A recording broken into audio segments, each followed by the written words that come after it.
Hello everyone, this is Linda.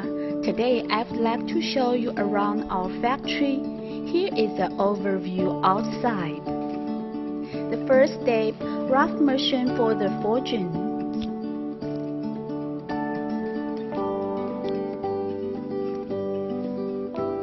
Heat treatment process for raceway hardness usually 56 to 62 HRC. Teeth quenching process, hardness usually 45 to 55 HRC. Whole teeth quenching process, fast, efficiency, and high quality.